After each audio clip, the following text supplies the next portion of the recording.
Praise the lord. అందరూ బాగున్నారండి? దేవుని కృపను బట్టి మీరు అందరూ బాగున్నారని ఆశిస్తున్నాను. మరి వాక్యాన్ని ప్రారంభించే ముందు చిన్న ప్రార్థన ద్వారా వాక్యాన్ని ప్రారంభించాలని ఆశపడుతున్నాను. ప్రార్థన. మమ్మల్ని అత్మిక్కులుగా ప్రేమించిన మా ప్రియ పరలోకపు తండ్రి, నీ ఘనమైన నామానికి స్తోత్రములు. ఈ మంచి సమయాన్ని బట్టి స్తుతిస్తూ ఉన్నాం ప్రభా. నీ వాక్యాన్ని వినుటకు మా హృదయాన్ని సిద్ధపరచుకుంటున్నాం. మాతో మీరు మాట్లాడండి ప్రభా. శ్రద్ధగా వినగలిగే చెవులు, గ్రహించగలిగే హృదయము మా అందరికి మీరు దయచేయండి. మరి ముఖ్యంగా ప్రభా, అయ్యా నువ్వేం మాట్లాడిన ఆశపడుతున్నావు, గంభీరముగా నీ బిడ్డలతో మీరు మాట్లాడండి ప్రభా. నిలబడుతున్నాను మీరు మరుగుపరచండి. నీ ఆత్మ జ్ఞానమును దయచేసి నీవే నడిపించమని ప్రార్థిస్తూ ఏసేత పరిశుద్ధమైన ఘనమైన శ్రేష్టమైన నామమును బట్టి అతి మిక్కిలి వినయంతో ప్రార్థించి అడిగి పొందుకుంటున్నాను నా ప్రియ పరలోకపు తండ్రి. Amen, amen. కొద్దిసేపు మనం అందరం కలిసి వాక్యాన్ని ధ్యానం చేద్దామండి. ఈరోజు ప్రభు మనతో మాట్లాడే అంశం ఏంటి అని అంటే, సంఘము వరుడైన క్రీస్తు కొరకు ఎలా సిద్ధపడాలి. దీని గురించి ఆల్రెడీ నేను 2 వీక్స్ మాట్లాడాను. ఒకవేళ మీరు అవి చూడకపోయింటే డాక్టర్ హెప్సిబా జేహెచ్ అనే యూట్యూబ్ ఛానల్లో అవి 2 అప్లోడ్ చేయబడ్డాయి. దయచేసి అవి చూడవలసిందే మనం చేస్తున్నాను. అయితే కొంచెం లోతుగా ఈ వాక్యాన్ని ధ్యానించాలని ఆశపడుతున్నాను. ఒక్కొక్క పాయింట్ని కొంచెం లోతుగా ధ్యానించాలని ఆశపడుతున్నాను. సో మన వాక్య ధ్యానాంశం ఏంటి? మనము వరుడైన క్రీస్తు కొరకు సంఘం ఎలాగో సిద్ధపడాలి. మొదటి పాయింట్ మనం నేర్చుకుందాం. లాస్ట్ వీక్ ఏం నేర్చుకున్నాం? ఏం పీరియడ్ ఉంటుందంటే బిట్రోతల్ పీరియడ్ అనేది ఉంటుంది. అంటే ప్రదానము చేయబడిన సమయము, దాని తర్వాత ఎదురు చూచే సమయం, వెయిటింగ్ పీరియడ్ ఉంటుంది, దాని తర్వాత వివాహము జరుగుతుందని నేర్చుకున్నాం. మరి ఈ ఎదురు చూస్తున్న సమయంలో చూడండి, ఎంగేజ్మెంట్ అయింది, కొంచెం ఎదురు చూసే సమయం ఉంది, తర్వాత వివాహ సమయం. మరి ఎదురు చూస్తున్న సమయంలో ఏం జరుగుతుందని నేర్చుకున్నాం. వరుడు ఒక ప్రాంతానికి వెళ్ళి అక్కడ ఏం సిద్ధపరుస్తున్నాడు? స్థలాల్ని సిద్ధపరుస్తున్నాడు. అలానే మన వరుడైన క్రీస్తు ప్రభువారు కూడా ఆయన ఏమంటున్నాడు? నేను మీకోసం వెళ్తున్నాను అక్కడికి. ఎందుకని వెళ్తున్నాను? అక్కడ ఆయన ఏం ఖాళీగా కూర్చోలేదు. అక్కడ ఆయన ఏం చేస్తున్నాడు? స్థలాల్ని సిద్ధపరుస్తున్నాడు. మరి ఇక్కడ వధువు ఏం చేస్తుందంట? ఎదురు చూస్తుంది వరుడి యొక్క రాక కొరకు. అంత మాత్రమే కాదు, ఆమె సిద్ధపడుతుంది కూడా. ఏం చేస్తుందండి? సిద్ధపడుతుంది. మరి సిద్ధపాటులో ఉండాల్సిన లక్షణాలు ఏంటి, సిద్ధపాటులో ఎలా సిద్ధపడాలి అనేది మనం నేర్చుకుంటున్నాం. దీన్ని కొంచెం లోతుగా ధ్యానం చేద్దాం. మరి సిద్ధపాటులో ఏముందంట? ఆమె ఎలా సిద్ధపడుతుంది? సన్నపు నార వస్త్రములు ధరించుకొని ఉన్నది. గొర్రెపిల్ల వివాహము కొరకు భార్య సిద్ధపడి ఉన్నది. సన్నపు నార వస్త్రములు ధరించుకొని ఉన్నది. సన్నపు నార వస్త్రములు ఏమని సూచిస్తుంది అంటే నీతి క్రియలను సూచిస్తుంది. ఒకసారి మనం గలతీయులకు రాసిన పత్రిక 3వ అధ్యాయము 27వ వచనాన్ని చదువుదాం. గలతీయులకు రాసిన పత్రిక 3వ అధ్యాయం 27వ వచనం. క్రీస్తులోనికి బాప్తిసం పొందిన మీరందరూ క్రీస్తును ధరించుకొని ఉన్నారు. మనము ఏం నేర్చుకున్నామండి? ఆ వస్త్రాన్ని ధరించింది అంటే దాని అర్థం ఏంటి? మనం క్రీస్తుని ఏం చేస్తామంట? ధరించే అనుభవం. ఒక మాట చెప్తాను వినండి. క్రీస్తును మనము అంగీకరించిన అనుభవంలో మాత్రమే ఉండడం కాదు, క్రీస్తును మనం ధరించే అనుభవంలోనికి రావాలి. ఈ క్రీస్తును ధరించిన అనుభవంలో ఉన్న వారు ఎలా ఉంటారు ఇప్పుడు నేర్చుకోబోతున్నాం. ఒకటి మరలా గుర్తుపెట్టుకోండి, క్రీస్తును అంగీకరించిన వారంగా మాత్రమే కాదు, అంగీకరించిన మనము ధరించుకునే అనుభవంలోనికి కూడా రావాలి. రోమిలకు రాసిన పత్రిక 13:14 వచనం. మెట్టుకు ప్రభువైన యేసుక్రీస్తును ధరించుకున్న వారే శరీరేచ్ఛలు నెరవేర్చుకుంటకు శరీర విషయం ఆలోచన చేసుకొనొద్దు. ఒకప్పుడు పాపంలో ఉన్నాం, ఒకప్పుడు లోకములు ఉన్నాం, కానీ ఆయన మన కొరకు ప్రాణం పెట్టిన తర్వాత మనం ఏం చేయబడ్డాం? ఆయనతో ప్రదానము చేయబడ్డాం. ఇంకా లోకం వైపు తిరగడానికి వీల్లేదు, వెనక జీవితాన్ని చూడడానికి వీల్లేదు, విడిచి వచ్చిన వాటి వైపు చూడడానికి. ఆ శరీర ఇచ్చలని ఇంకా మనము ఆస్పదం చేసుకోవాలి, లేకపోతే శరీర ఇచ్చలను మనం మన జీవితంలో ప్రయారిటీ ఇవ్వడానికి వీల్లేదు. ఎందుకంటే ఒకప్పుడు దానికి మన ప్రథమ స్థానం ఉంది, కానీ ఇప్పుడు అవి ఏం చేయబడాలి? మార్చబడాలి. క్రీస్తును ధరించుకున్న వారమయ్యే విషయమును గురించి ఆలోచన కూడా మీరు చేసుకోవద్దు. ఇప్పుడు మన ఆలోచన విధం మారాలి, మన ప్రాధాన్యతలు మారాలి, మన జీవన విధానం మారాలి. ఈ సిద్ధపాటులో ఆయన కొరకు మన జీవితాలు ఏం చేయబడాలి? మార్చబడాలి. చూడండి, క్రీస్తుని ధరించిన వాణి, ఇక్కడ ఏమని నేర్చుకుంటున్నాం? క్రీస్తుని ధరించుకున్న వాని నీతి క్రియలు. ఆ సన్నపు నార వస్త్రములు ఏమై ఉన్నాయంట? నీతి క్రియలు. క్రీస్తును ధరించుకున్న వారి నీతి క్రియలు ఏంటంటే అవి విలువైనవి, అవి అమూల్యమైనవి, అవి దేవుని దృష్టికి ఘనమైనవిగా ఎంచబడతాయి. క్రీస్తుని ధరించని వాని నీతి క్రియలేమో అవి మురికి పేలికలతో సమానంగా దేవుడు ఎంచుతున్నాడంట. ఈరోజు ఏ అనుభవంలో మనం ఉన్నాం? క్రీస్తుని చేర్చుకున్నాం సరే, కానీ క్రీస్తుని ధరించుకొని ఆ నీతి క్రియలను కనపరిచే వారముగా ఉన్నామా లేదా? అంటే క్రీస్తు ప్రభువారిని మొదటి స్థానం అయితే నీలో కనబడే నీతి క్రియలు వేరేగా ఉంటాయి. క్రీస్తు ప్రభువారిని ధరించుకొని ఉంటే నీలో కనబడే నీతి క్రియలు ప్రత్యేకంగా ఉంటాయి. అవేంటి అనేవి నేను కొన్ని డిఫరెన్సెస్ మీకు చెప్తాను. చెప్పినప్పుడు జాగ్రత్తగా విని ఎక్కడ ఉంది నా జీవితం, ఎలాంటి స్థితిలో ఉంది నా జీవితం పరీక్షించుకోవాల్సిన అవసరత ఉంది. ఎందుకంటే నేను చెప్పగలను, చాలామంది క్రైస్తవులు సొంత నీతిని ప్రదర్శించడానికి ప్రయత్నించే అనుభవంలోనే ఉంటున్నారు, కానీ ఆ నీతిని కనపరిచే అనుభవంలో చాలా తక్కువ మంది ఉంటున్నారు. కాబట్టి ఈరోజు ప్రభు సంఘంతో మాట్లాడుతున్నారు. సిద్ధపాటులో ఏం కలగాలంట? ప్రాధాన్యతలు మారాలి. ప్రాధాన్యతలు మారిన వారి జీవితాలు ఎలా ఉంటాయో చెప్తాను చూడండి. ఒక ఎగ్జాంపుల్ చెప్తాను. పౌలు జీవితంలో మనం చూసినప్పుడు సౌలుగా ఉన్నప్పుడు ఏం చేశాడు? సంఘాన్ని హింసించాడు. అవి చాలా మంచి క్రియలుగా పరిగణించుకున్నాడు. నేను మంచి చేస్తున్నా, దేవుడిని గణపరుస్తున్నా అని ఇతరులను ఏం చేస్తున్నాడండి? చాలా హింస పెడుతున్నాడంట. హింస పెట్టి ఇది నేను దేవునికి గొప్పగా చేస్తున్నానని భావించేవాడు. కానీ అదే సౌలు ఎప్పుడైతే దేవుని చేత తాకబడ్డాడో ఆ సౌలు ఏం చేశారండి? క్రీస్తును ధరించుకున్న ఆ సౌలు ఎలా మార్చబడ్డాడు? పౌలుగా మార్చబడ్డాడు. పౌలుగా మార్చబడిన ఆ పౌలు జీవితం మనం చూస్తే ఇతరుల యొక్క క్షేమము కొరకు పనిచేసే వ్యక్తిగా, ఇతరులు దేవునికి దగ్గర చేసే వ్యక్తిగా ఈ యొక్క సౌలు జీవితాన్ని నేను మీ ఎదుట పెడతాను చూడండి. సౌలు ధర్మశాస్త్రం క్రింద ఉన్నప్పుడు, సౌలు కృప కింద ఉన్నప్పుడు, ధర్మశాస్త్రం క్రింద ఉన్నప్పుడు ఏమో స్వనీతిని స్థాపించడానికి అనుకున్నాడు. అదే కృప కింద వచ్చినప్పుడు క్రీస్తు ధరించుకున్న నీతి క్రియలు అతనిలో ఎలా కనిపించాయో, క్రీస్తుకు అతని మొదటి స్థానం ఇచ్చినప్పుడు ఎలా అతని జీవితం మార్చబడిందో చెప్తాను వినండి. సంఘం ఎలాంటి అనుభవంలోనికి రావాలని నేర్చుకుంటున్నాం? క్రీస్తును అంగీకరించిన అనుభవంలో నుంచి క్రీస్తును ధరించుకునే అనుభవంలోనికి రావాలి. ఇప్పుడు డిఫరెన్సెస్ చెప్తాను చూడండి. సౌలు జీవితంలో చెప్తాను. సౌలు స్వనీతిని పూనుకున్నప్పుడు అతని జీవితం ఎలా ఉంది? దేవుని నీతి ధరించుకున్నప్పుడు అతని జీవితం ఎలా మార్చబడింది? దేవునికి మొదటి స్థానం అతని జీవితంలో ఇచ్చినప్పుడు ఎలా అతని జీవితం మార్చబడింది? చూడండి, స్వనీతి ఏం చేస్తుందో తెలుసా? జాగ్రత్తగా వినండి మాటలో. ఒకవేళ ఇలాంటి స్థితిలో ఉన్నట్లయితే ఈరోజు మారాలి. ఎందుకంటే సంఘం అంటే ఎవరో కాదు. సంఘం అంటే ఈ వాక్యం వింటున్న నువ్వే. సంఘం అంటే ఎవరో కాదు. సంఘం అంటే వాక్యం ఇక్కడ నిలబడి మాట్లాడుతున్న నేను. సంఘము గుర్తుపెట్టుకోవాలి. మనం మారాలి. స్వనీతిని పూనుకునే వారి యొక్క జీవితం ఎలా ఉందంట? దేవుని కంట పాపిని ఏం చేస్తుంది? దూరం చేస్తుంది. స్వనీతి ఏం చేస్తుంది అంటే దేవునికి పాపిని దూరం చేస్తుంది. ఒక పాపి నేను చూసినప్పుడు దేవునికి దూరం అవుతున్నాడంటే నీలో లోపం ఉంది, జ్ఞాపకం చేసుకోవాలి. పాపానికి దూరం చేసేది దేవుని నీతి. చెప్పండి, పాపిని ఏం చేస్తుంది? పాపానికి దూరం చేసి దేవునికి దగ్గర చేస్తుంది. అది క్రీస్తు యొక్క నీతి. ఇప్పుడు క్రీస్తుని ధరించుకున్న మనము, క్రీస్తుకు మొదటి స్థానం ఇస్తున్న మనము ఏం చేయగలుగుతాం? పాపానికి దూరం చేసేలాగా సహాయపడగలుగుతాం.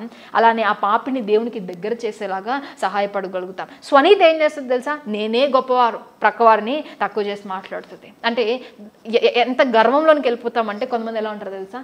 నేను మాత్రమే పరిశుద్ధులను, నాదే భక్తి జీవితము. ఇంకొంతమంది మరీ విపరీతమైన వృద్ధిలోనికి వెళ్ళి ఏం చేస్తారు తెలుసా అండి? మా సంఘమే పరలోకం వెళ్తుంది, నేను మాత్రమే పరలోకం వెళ్తాను, ఇంకెవ్వరు వెళ్ళరు అనే దూరంలో ఉన్నారు అనుకో. ఇక్కడ ఏమని చేస్తుంది? అది అక్కడ పనిచేసేది దేవుని నీతి కాదు, జ్ఞాపకం పెట్టుకోవాలి. మరి దేవుని నీతి ఏం చేస్తుందంటే ఇతరులని యోగ్యంగా ఎంచుతుంది. దేవుని నీతిలో విధేయత కనపడితే స్వనీతిలో గర్వం కనిపిస్తుంది, గుర్తుపెట్టుకోవాలి.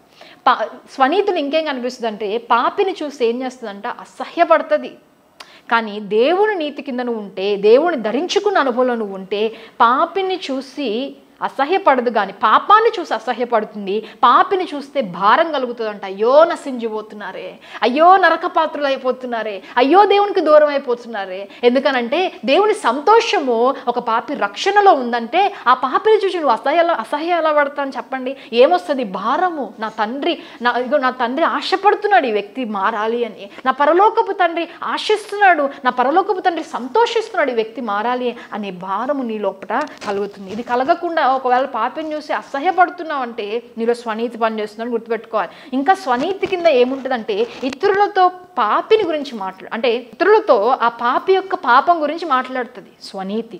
అదే దేవుని నీతి అయితే ఆ పాపి గురించి అంట వాని సృష్టికర్తతో వెళ్ళంట వాని రక్షణ కొరకు ఎప్పుడు కూడా పెనుగులాడి వాని రక్షణ కొరకు ప్రసవ వేదన పడుతుంది. పౌలు ఏం చేశాడండి? ఏమంటున్నాడు? మీరు క్రీస్తు స్వరూపంలోనికి మార్చబడాలని నాకేం కలుగుతుంది? ప్రసవ వేదన కలుగుతుంది అంటాడు. ఇతరుల రక్షణ కొరకు ఏం చేస్తున్నాడు? ప్రార్థిస్తున్నాడు. భారమైన హృదయంతో ప్రార్థన చేసే అనుభవం ఉన్నాడు. ఈరోజు మనం ఎలాంటి అనుభవం ఉన్నాం? ఇంకా స్వనీతి ఏం చేస్తుందంటే నేను మాత్రమే ఎదగాలనుకుంటుంది. అదే దేవుని నీతి ధరించుకున్న వ్యక్తులమైతే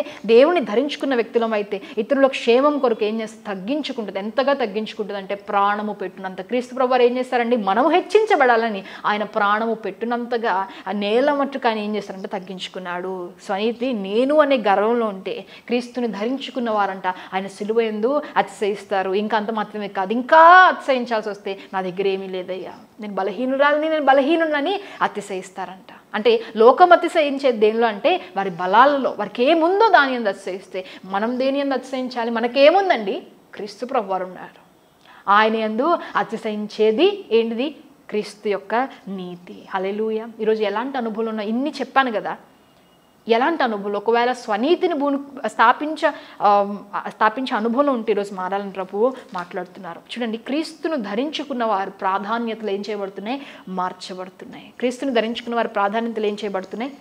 మార్చబడుతున్నాయి. ఈరోజు సంఘముగా ఈ వాక్యం వింటున్న మీరు, మీ ప్రాధాన్యతలు ఏం కావాలి? మారాలి. మీ జీవితంలో ఆయనకి ఈ చోటిచ్చే విధానం ఏం కావాలి? మారాలి. మీరు అనుకోవచ్చు కదా, ఇందాకే చెప్పాను, క్రీస్తుని మనం చేర్చుకునే అనుభవంలోనికి, క్రీస్తుని ధరించుకునే అనుభవంలోనికి రావాలి అని. మీరు అనొచ్చు, ఈ వాక్యం వింటున్న మీరు, నేను చాలా సంవత్సరాల నుంచి నేను క్రైస్తవురాలిని అండి, నేను చాలా దేవునికి స్థానం ఇస్తాను, నేను ప్రార్థన చేస్తాను అని మనం ఎన్నో చెప్పుకోవచ్చు కదా. కానీ ఒక మాట చెప్తాను వినండి, స్థానం ఇవ్వచ్చు, కానీ ఏ స్థానం ఇస్తున్నాం? మొదటి స్థానము దేవునికి ఇవ్వాలి. హల్లెలూయా. ఎందుకనంటే ఏదో ఒక స్థానం ఇవ్వచ్చు అందరం, కానీ దేవుడు కోరుకునేది ఏదో ఒక స్థానం కాదు, ఆయన మొదటి స్థానాన్ని కోరుకుంటున్నాడు. అందుకే ఒక వ్యక్తి ఉన్నాడంట, ఆ వ్యక్తి దగ్గర ఒక ఆవు ఉంటే దానికి పిల్లలు పుట్టాయి. 2 పుడితే ఇతను అనుకున్నాడంట, ఇందులో ఒకటి నేను దేవుడికి ఇస్తా, ఒకటి అమ్మి దాన్ని తీసుకెళ్ళి వచ్చిన డబ్బు దేవుని సన్నిధిలో కానుక వేద్దాం అనుకున్నాడంట. ఈ వ్యక్తికి ఎదురు చూస్తూ ఉన్నాడు, ఒకరోజు వస్తుంది చేద్దాం అని.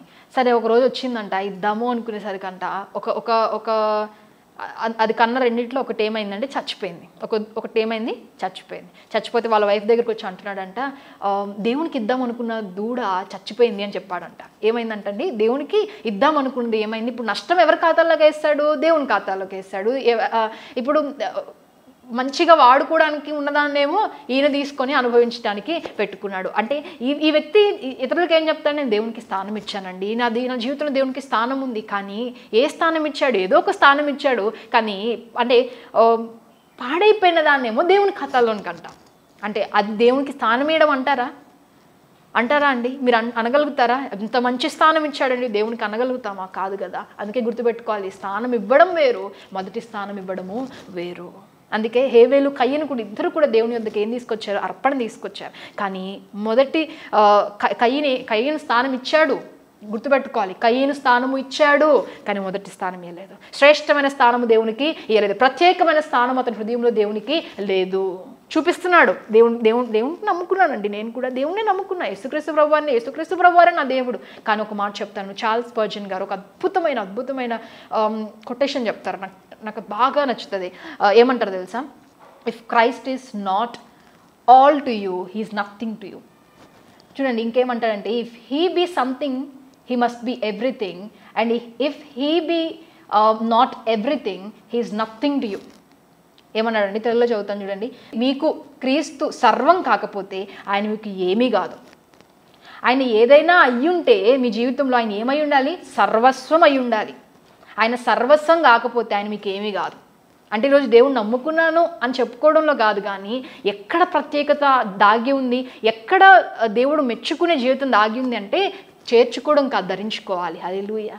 అంటే నువ్వు దేవుడు నీకు అన్నీ కాకపోతే ఆయన నీకు ఏమీ కాదు అంటాడు చార్ల్స్ స్పర్జన్ గారు. ఎంత అద్భుతమైన మాట అండి. ఈరోజు దేవుడు, కొంతమంది చెప్తాను వినండి, మనము దేవునికి ఇచ్చేది లేకపోతే దేవునికి ఇచ్చే స్థానం ఎలా ఉండాలంటే ప్రత్యేకమైనదిగా, బెస్ట్గా ఉండాలంట. అందుకే దేవుడు ఎలా కోరుకుంటాడు? వాక్యం చదివినప్పుడు ఆయన ఏం కోరుకుంటాడో అర్థమవుతుంది మనకి. లేవ్యకాండం 1వ అధ్యాయం మనం చూసినప్పుడు బలిని తీసుకొచ్చినప్పుడు అంట, దేవునికి ఆఫరింగ్ తీసుకొచ్చినప్పుడు అంట, చెక్ చేయాలి దాన్ని, అది ఎలా ఉంది, నిర్దోషంగా ఉండాలి, ఏమాత్రము కలంకము, ఏమాత్రము మచ్చ డాగు దానికి ఉండకూడదు అని దేవుడు, అంటే బెస్ట్ది కోరుకున్నాడు దేవుడు. ఈరోజు నీ జీవితంలో ఎలాంటి స్థానం ఉంది? స్థానం ఇచ్చావు సరే, నేను దాని గురించి మాట్లాడలే, కానీ ప్రథమ స్థానం ఉందా లేదా అది ప్రశ్న.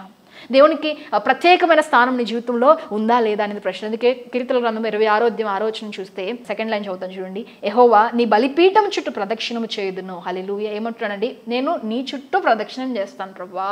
ఈరోజు మన జీవితాలు ఎలా అయిపోయింది తెలుసా? మనకు మధ్యలో ఏముంటుందంటే జాబ్ ఉంటుంది, మనకు మధ్యలో ఏముంటుందంటే ఫ్యామిలీ ఉంటుంది, మధ్యలో ఏముంటుందంటే ధనం, దాని చుట్టూ మన జీవితం తిరుగుతూ ఉంటుంది. జాగ్రత్తగా వినండి, దాని చుట్టూ ఏమవుతుంది? మన జీవితం తిరుగుతూ ఉంటుంది. ఇప్పుడు దేవుడు ఎందుకు కావాలి? నాకు ఈ జాబ్లో హెల్ప్ కావాలి కాబట్టి దేవుడు కావాలి. నాకు ఎందుకు దేవుడు కావాలి? కావాలి, నా కుటుంబంలో ఈ అవసరం ఉంది కాబట్టి దేవుడు కావాలి, నాకు ఎందుకు దేవుడు కావాలి, ఎందుకంటే నా ఈ అక్కర తీర్చబడాలి కాబట్టి. అంటే ఏదో చుట్టూ నీ జీవితం తిరుగుతుంది, దానికి అవసరత ఉంది కాబట్టి దేవుని పట్టుకున్నావు, అంతేగాని దేవుని చుట్టూ నీ జీవితము తిరగట్లేదేమో. పరీక్షించుకునే అనుభవంలో ఈరోజు పరీక్షించుకుందాం. అయ్యా, నా జీవితం నీ చుట్టూ తిరగాలి. నాకేమైనా చూడండి, నీకేమైనా జాబ్ ఇచ్చావా, ఆ జాబ్ నీ చుట్టూ తిరగాలి, నేను ఆ జాబ్ చుట్టూ తిరగడం కాదు. అర్థమవుతుందండి వాక్యం. అందుకే మత్తయి సువార్త 6:33 చదివితే అక్కడ ఏమని రాయబడింది? యేసుక్రీస్తు వారు ఏమంటారు? మీరు నా నీతిని, నా రాజ్యమును మొదట వెతకండి. మొట్టమొదటి స్థానం దేనికి ఇవ్వమంటున్నాడు? ఆయన నీతికి, ఆయన రాజ్యానికి ఇవ్వమంటున్నాడు. ఎప్పుడైతే ఆయన నీతికి, రాజ్యానికి మొదటి స్థానం ఇస్తామో మిగతావన్నీ ఆటోమేటిక్గా ఏమవుతాయంటే మనకి దేవుడు ఇచ్చేస్తాడు. ఆటోమేటిక్గా అవన్నీ దేవుడు ఇస్తాడు. అందుకే మీకు అక్కరగా ఉన్నవేమో ఆయనకి అన్నీ తెలుసు. మీకు మొదటి స్థానం దేనికి ఇవ్వాలి? దేవునికి, ఆయన రాజ్యాన్ని, ఆయన నీతిని వెదికే అనుభవంలో మనము ఉండగలగాలి. అందుకే కొలస్సీలకు రాసిన పత్రిక 3:17 చదువుదాం. మరియు మాట చేత కానీ క్రియ చేత కానీ మీరేమి చేసినాను ప్రభువైన యేసు ద్వారా తండ్రి అయిన దేవునికి కృతజ్ఞతాస్తుతులు చెల్లించుచు సమస్తమును ఆయన పేరట చేయుడి. సమస్తం దేనికోసం చేయమంటానండి? ఆయన కోసం చేయమండి. జీవితం ఎవరి కొరకు? ఆయన కొరకు, ఆయన మహిమ కొరకు నువ్వు ఉన్నావు, కానీ దేని కొరకో జీవించడానికి కాదు. నీ మొదటి స్థానం దేనికి ఉండాలి? ఆయనకు ఉండాలి. అందుకే కొలస్సీలకు రాసిన పత్రిక 1:1 మనం చదువుదాం. ఒక్క మాట గుర్తుపెట్టుకోండి, మన జీవితం మరలా జ్ఞాపకం చేస్తుంది. స్థానం ఇచ్చాము అనుభవంలో నుంచి ప్రథమ స్థానం ఇచ్చే అనుభవంలోనికి రావాలి. ఆయన చేర్చుకున్నాం అనే అనుభవంలో నుంచి ఆయన్ని ధరించుకున్నాం అనే అనుభవంలోకి రావాలి. స్వనీతిని స్థాపించబూనుకునే అనుభవంలో నుంచి ఇప్పుడు ఎక్కడికి రావాలంటే క్రీస్తును ధరించుకోవడం ద్వారా వచ్చే నీతిక్రియలను లోకానికి చూపే అనుభవంలోనికి మనము రాగలగాలి. హల్లెలూయా.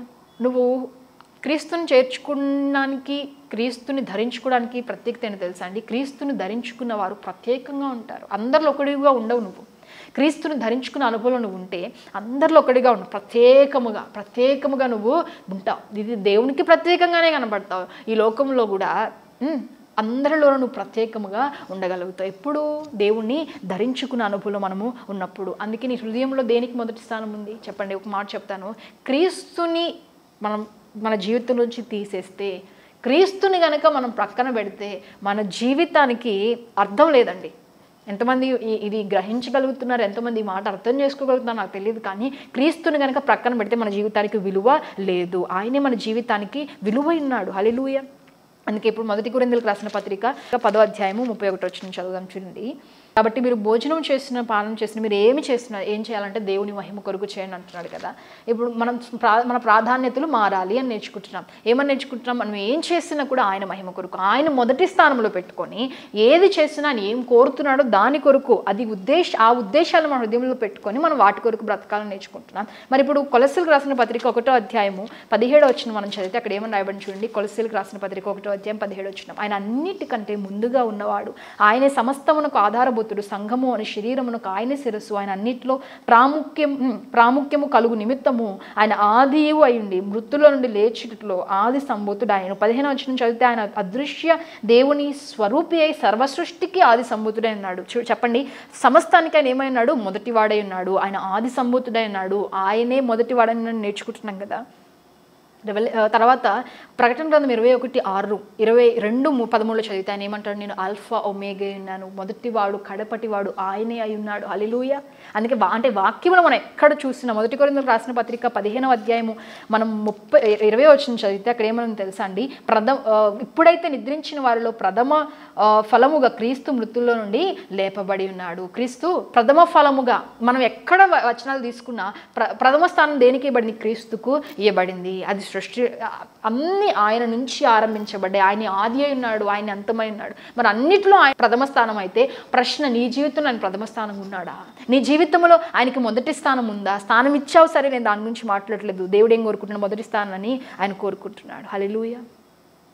ఆయన ఏమై ఉన్నాడంటే ఇప్పుడు కొలస్సీలకు రాసిన పత్రిక 1:17 చదివితే అక్కడ ఏమని రాయబడింది? ఆయన సమస్తమును ఆయన సృష్టించిన దేవుడై ఉన్నాడు. సమస్తానికి ఆయన మూలాధారమైన దేవుడై ఉన్నాడు. హల్లెలూయా. ఇప్పుడు కొంతమందికి ఒక ప్రశ్న అడుగుతారు కదా. కొంతమంది ఏమడుగుతారంటే, మరి నాస్తికులు ఏమని అడుగుతారు తెలుసా? భూమిని దేవుడు సృష్టిస్తే, సర్వస్వాన్ని దేవుడు సృష్టిస్తే, విశ్వాన్ని దేవుడు సృష్టిస్తే దేవుని ఎవరు సృష్టించారు అనే ప్రశ్న అడుగుతూ ఉంటారు. ఇదెంత బుద్ధిహీనమైన క్వశ్చన్ అని, అసలు క్వశ్చనే రాంగ్. అది తెలుసా అండి, క్వశ్చనే రాంగ్. ఎందుకనంటే నేను మొన్న ఒక జోక్ చూసాను. అది ఏమన్నా ఉంటుందంటే, if God created the universe then who created God అని అడుగుతున్నారు కదా. ఇప్పుడు జోక్ ఏంటంటే, if cooked the biryani then who cooked the cook. అంటే బిర్యానీని ఒక వంట చేసే వ్యక్తి తయారు చేస్తే ఇప్పుడు వంటవాన్ని ఎవరు తయారు చేశారు అని అంటే ఎలా ఉంటుంది చెప్పండి. అంటే బిర్యానీ, కుక్ రెండు 2 డిఫరెంట్ ఎంటిటీస్. అంటే కంపేర్ చేయకూడదు. మనం వంట వ్యక్తిని వంట చేసేదాన్ని కంపేర్ చేయకూడదు. అలానే సృష్టించిందే ఆయన సృష్టికర్త ఉన్నాడు. ఆయనతో మనం దేన్ని కూడా కంపేర్ చేయకూడదు. ఎందుకంటే సృష్టి అనే పదాన్ని ఇంట్రడ్యూస్ చేసిందే ఆయన. హల్లెలూయా. ఎందుకని ఆయన ఏమైనాడు, మనకి సృష్టికర్త అయి ఉన్నాడు. కాబట్టి సమస్తానికి ఆయనే ఆది సంభూతుడై ఉన్నాడు. హల్లెలూయా. మరి ఇప్పుడు ప్రశ్న ఏంటంటే, నీ జీవితంలో మొదటి స్థానము ఉందా లేదా? ఆయన మనకి ఏమైనాడంటే శిరస్సు అయి ఉన్నాడు. మరి ఆయన నడిపింపుకు, ఆయన అధికారానికి మనం లోబడే వారముగా ఉండాలి. ఒక మాట చెప్తాను, మనం ఎందుకని ఫెయిల్ అయిపోతున్నాం, లేకపోతే మనం ఎందుకని దేవునికి మొదటి స్థానం ఇచ్చే విషయంలో ఎందుకని మనం ఓడిపోతున్నాం, ఎందుకని మనం ఇవ్వలేకపోతున్నాం అంటే ఒక మాట చెప్తాను. ఇప్పుడు దాకా ఏమన్నా నేర్చుకున్నాం, ఆయన ఎక్కడున్నా ఆయనకి మొదటి స్థానం ఇవ్వబడింది. వాక్యంలో ఎక్కడ తీసుకున్నా ఆయనే మొదటి వాడు అని నేర్చుకుంటున్నాం కదా.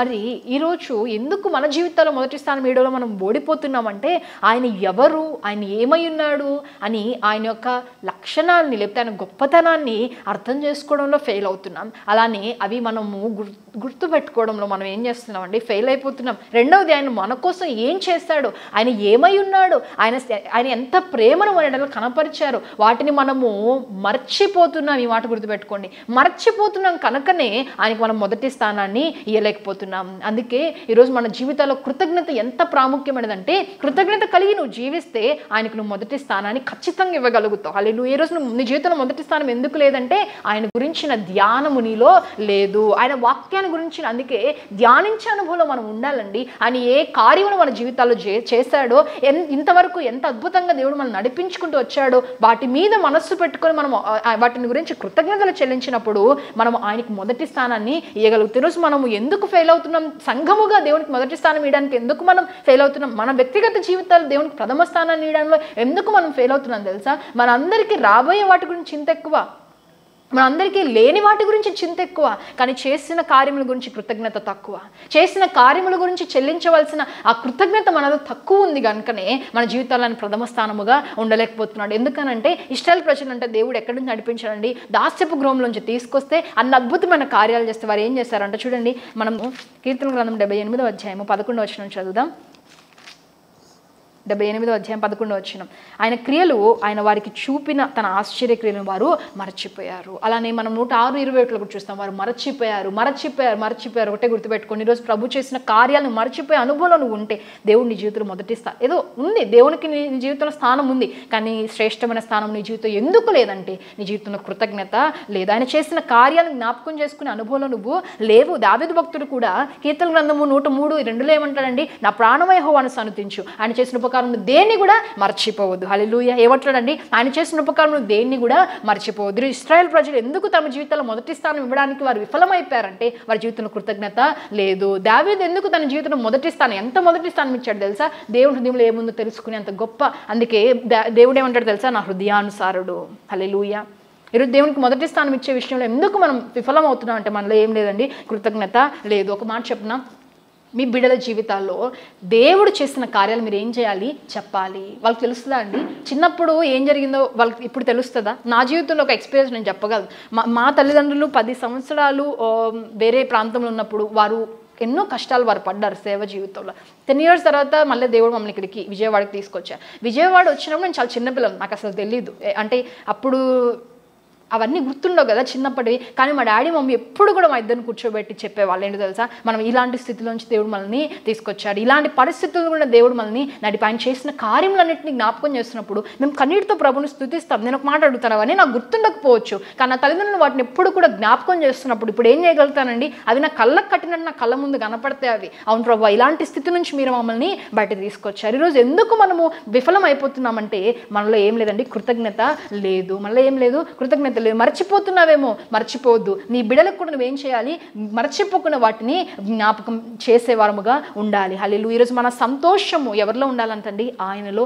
ఏమున్నా లేకపోయినా మన సంతోషం ఆయనలో ఉన్నప్పుడు మనము ఆయన చేసిన కార్యాలను బట్టి కృతజ్ఞత చెప్పుకుంటూ వెళ్ళిపోతాం, కానీ ఆయాసం పెట్టుకునే జీవితాలు మనము జీవించము. ఈరోజు మరలా చెప్తున్నా, లేని వాటి గురించి చింత ఎక్కువ, లేని వాటి గురించి ఆయాసం ఎక్కువ, కానీ చేసిన కార్యాలను బట్టి చెల్లించవలసిన కృతజ్ఞత ఈరోజు మన జీవితంలో తక్కువైపోయింది. కనుకనే ప్రభువుకు మనం ఏం చేయలేకపోతున్నాం, మొదటి స్థానాన్ని ఇవ్వలేకపోతున్నాము. దేవునికి మొదటి స్థానాన్ని ఒక మాట చెప్తానండి, ఎందుకు మొదటి స్థానం ఇవ్వాలంటే సమస్తములో ఆయన అర్హుడై ఉన్నాడు. మన జీవితాల్లో ఎన్నో గొప్ప కార్యములు చేసిన దేవుడై ఉన్నాడు. అవి జ్ఞాపకం చేసుకుంటే నీ జీవితంలో ఆయనకి నువ్వు అంటావు, ప్రభా నీకంటే నాకు ఏది ఎక్కువ కాదయ్యా, ఎందుకంటే నువ్వు నా జీవితంలో ఎన్నో కార్యములు నా జీవితంలో చేశావు. అంటే ఒక సీక్రెట్ చెప్తున్నాను, మొదటి స్థానం ఆయనకి ఇవ్వాలంటే కృతజ్ఞత కలిగి ఉండండి. ప్రతి విషయం అందు ఏం చేయాలి, కృతజ్ఞత కలిగి ఉండండి. ఇప్పుడు చెప్తాను, కొంతమంది వ్యక్తులను నేను మీకు పరిచయం చేస్తాను. వారి జీవితాల్లో దేవునికి మొదటి స్థానం ఎంత అద్భుతంగా ఇచ్చి, ఎంత అద్భుతంగా దేవుని మహిమ కొరకు వారు అంటే సంఘముగా మనం ఎలా సిద్ధపడాలంటే మన వరునికి మొదటి స్థానం ఇచ్చేవారముగా ఉండాలి. హల్లెలూయా.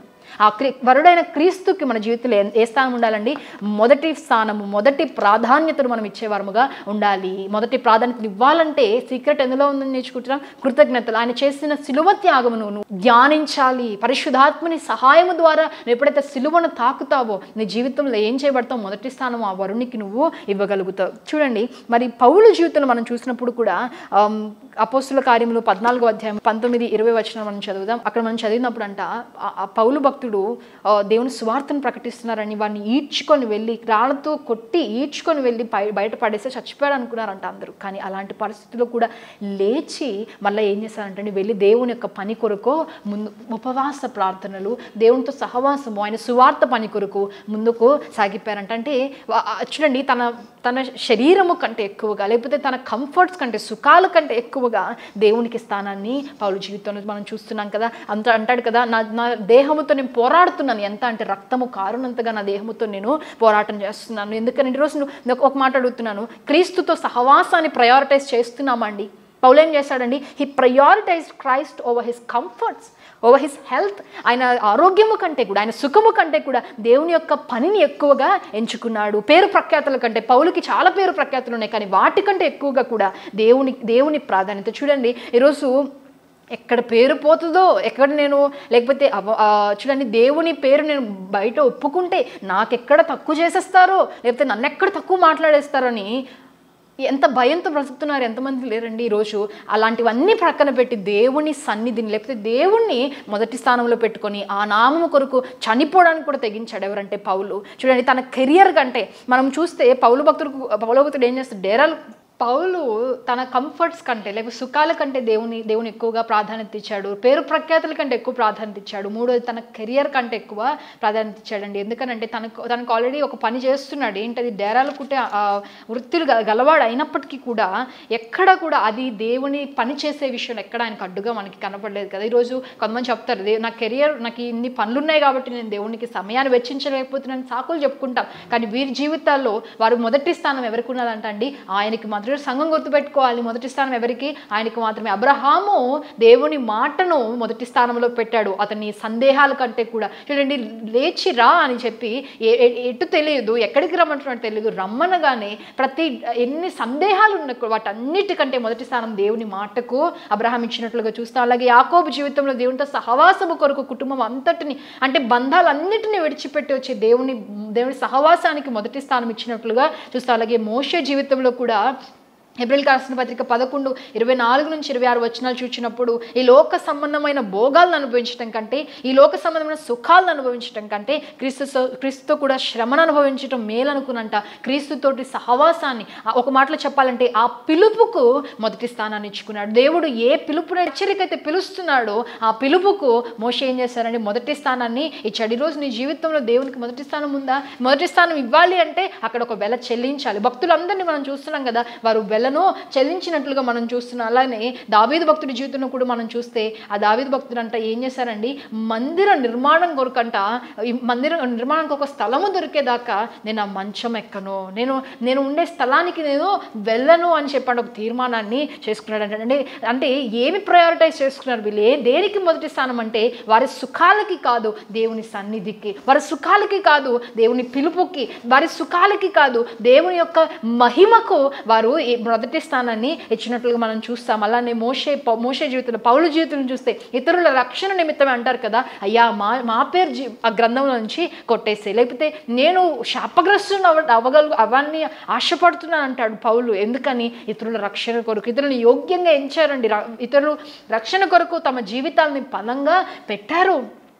ఎస్తేరు యూదుల రక్షణ కొరకు తన జీవితాన్ని పణంగా, అంటే ఇతరుల రక్షణ ప్రథమంగా పెట్టుకున్నారు. అంటే దేవుని పరిచర్యకు తమ జీవితాల మొదటి స్థానాన్ని ఇచ్చారు. అలాగే దానియేలు జీవితంలో మనం చూసినప్పుడు రాజశాసనం ఉన్నప్పటికీ కూడా ఆ పరమరాజు శాసనానికి మొదటి స్థానము ఇచ్చినట్లుగా మనం చూస్తాం. అందుకే దేనికి భయపడుతున్నావు ఈరోజు? దేనికి భయపడుతున్నావు? ఒక తుమ్మితే భయం, దగ్గితే భయం, ఎవరైనా ఎదురొస్తే భయం, బంధువులంటే భయం, అమ్మో వస్తారో రారు, ఈ ఫంక్షన్కి వస్తారో రారు, ఆచారాలంటే భయం, శాపానికి భయం, మంత్రాలకి తంత్రాలకి అన్నిటికీ భయపడతాం, కానీ దేవునికి మాత్రము భయపడతాం. కానీ ఈ వ్యక్తి దానియేలు దేవునికి మొదటి స్థానం అండి. తన జీవితంలో దేవునికి మొదటి స్థానం ఇచ్చాడు, దేనికి కూడా భయపడలేదు. అలాంటి అనుభవం మనం ఉండగలుగుతున్నామా? సంఘము అలాంటి అనుభవం ఉండగలుగుతుందా? అలానే మరియా ఎవరి పాదాల చెంత కూర్చుందనండి? దేవుని పాదాల చెంత కూర్చుంది, ఆయన మాటలు వింటుంది. ఆయన అంటున్నాడు మరియా ఉత్తమమైన దాన్ని ఎంపిక చేసుకుంది. మార్త చేస్తుంది, కానీ మరియా ఉత్తమమైన దాన్ని ఎంచుకుంది. ఒక మాట అడగనా అండి, అదే ఎర్లీ మార్నింగ్ లేచుంటే పనులన్నీ చేసుకుంటే మార్త కూడా ఎక్కడికి వచ్చి కూర్చునేది? అందుకే చూడండి, అన్నిటికీ ప్రాధాన్యత ఇస్తాం, అన్నిటికీ స్థానం ఉంటుంది. దేవుని పనికి, దేవుని సన్నిధికి, దేవుని మాటకు మాత్రం వచ్చేసరికి సమయము లేదని చేతులు ఎత్తేసే సంఘముగా ఈరోజు మనం ఉండడానికి వీల్లేదు. ఎందుకంటే వరుడు కొరకు ఏం చేయాలి? వధువు సిద్ధపడాలి. ఆ సిద్ధపాట్లు ఏముండాలి? మొదటి స్థానం ఉండాలి. ఆ మొదటి స్థానంలో ఏముండాలి? అన్నీ నేర్చుకున్నాం కదా, ఒకటే గుర్తుపెట్టుకోండి, కృతజ్ఞత కలిగి ఉంటే దేవుని ఖచ్చితంగా నువ్వు మొదటి స్థానాన్ని అందుకే ఒక మాట చెప్పి ముగించేస్తానండి. కృతజ్ఞతలో దేవుడు అంట ఏం చేస్తున్నాడంట, ఆయన సింహాసనము ఎక్కడేస్తున్నాడంటే స్తుతుల మీద వేస్తున్నాడు, స్తుతుల పైన ఆసీనుడై ఉన్నాడు. ఈరోజు ఆయన నీ జీవితంలో రాజుగా ఉండాలి, ఆయన నీ జీవితంలో మొదటి స్థానంలో ఉండాలంటే నీ జీవితంలో కృతజ్ఞత ఉండాలి. దేవుడు అటు జీవితాన్ని మనందరికీ అనుగ్రహించి ఆయన కొరకు మనం ఘనకార్యములు చేయనట్లుగా మనందరినీ దేవుడు దీవించి ఆశీర్వదించును గాక. అన్నిటికంటే ప్రాముఖ్యంగా ఆయన సంఘముగా ఆయన కొరకు సిద్ధపడే అనుభవం మనం అందరం ముందుము గాక. ఆయనకి మొదటి స్థానం మనం ఇచ్చే అనుభవంలోనికి వచ్చుతాము గాక. దేవుడి కొద్ది మాటలు మనం ఇంట్లో దీవించును గాక. ఆమె తండ్రి, ఇంతవరకు తోడై నడిపించినందుకు వందనాలు. ఈ మాటలని ప్రజలందరూ విన్నారు ప్రభా. ఎవ్వరు కూడా ఇప్పటి నుంచి స్థానం ఇచ్చే అనుభవంలోని మొదటి స్థానము ఇచ్చే అనుభవంలోనికి ప్రభా, చేర్చుకునే అనుభవంలోనికి, ధరించుకునే అనుభవంలోనికి రావడానికి సహాయం చేయమని తండ్రి నీ పాదాలు పట్టుకొని ప్రార్థిస్తూ, నేను వాక్యం వ్యర్థంగా పోకుండా వారి జీవితాన్ని మీరే మలచమని ప్రార్థిస్తూ, యేసయ్య అతి పరిశుద్ధమైన ఘనమైన శ్రేష్టమైన నామమును బట్టి మిక్కిలి వినయంతో ప్రార్థించి అడిగి పొందుకుంటున్నాం మా ప్రిపరలోకి తండ్రి. Amen, amen. Praise the lord.